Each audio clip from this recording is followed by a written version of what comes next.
Well, the Prime Minister says he would support a proposal by the British government to remove Andrew Mountbatten-Windsor from the line of royal succession. But he isn't going as far as his Australian counterpart, Anthony Albanese, who has formally written to the UK Prime Minister to confirm that's his government's stance. The developments come as the former British ambassador to the US, Peter Mandelson, was arrested by London police on suspicion of misconduct in public office over his dealings with Jeffrey Epstein. Here is Adam Hollingworth. What a beautiful accent, too. 6 months ago, he was Britain's top diplomat. Today, he was in a police station somewhere in London being questioned by detectives. Lord Peter Mandelson, the man UK tabloids called the Prince of Darkness, was led into the light, arrested on suspicion of misconduct in public office.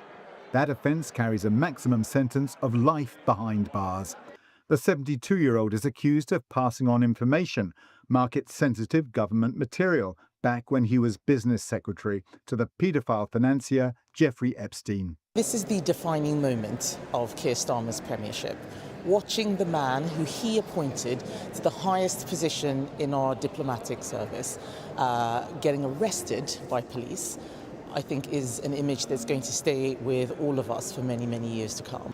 Detectives seen here with body cams have also carried out searches on 2 Mandelson homes, one in North London, the other in Wiltshire.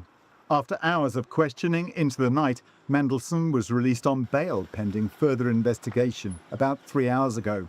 Police say they'll soon release his correspondence with the government from his time as ambassador. Intertwined with Mandelson's is the fate of the former Prince Andrew, now Andrew Mountbatten-Windsor, the man Mandelson championed as the UK trade envoy in 2001. Another of Epstein's former pals, stripped of his titles and last week arrested, though he strenuously denies any wrongdoing. Detectives in gloves continue to comb his Royal Lodge home for information.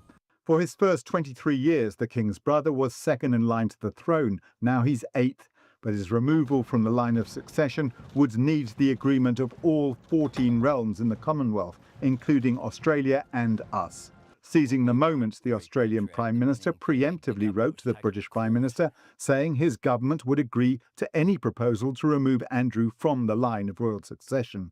Albanese's boldness may well reflect the mood of a country which has flirted with republicanism. Well, it's important that we let the police investigation run its course, but I can tell you the government is looking at options in relation to succession. I think it's important that we do that with all options on the table. Our own government hasn't written to Sir Keir Starmer, but Christopher Luxon says we'll follow the UK's lead. If the UK government proposes to remove Andrew Mountbatten-Windsor from the order of succession, New Zealand would support it.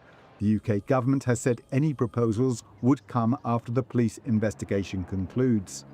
We've been in contact with the UK Cabinet Office over the last week or so, and our view is the UK government are wanting to have got all options on the table. Obviously, the investigation needs to close out before they would then pass legislation to remove him from the line of succession. The bottom line is no one's above the law, and once that investigation is closed, should the UK government decide they want to remove him from the line of succession, that's something we would support. So you wouldn't go in like Anthony Albanese and preemptively write a letter then? We've already been in conversation with the UK Cabinet Office, and they know that we are supportive. Should they remove him from the line of succession, we would be very supportive of that decision. There may not be a constitutional crisis. 8 people lie between Andrew and the throne. And although the investigations into Andrew and Mandelson appear to be moving apace, royal watchers suggest they could rumble on for years.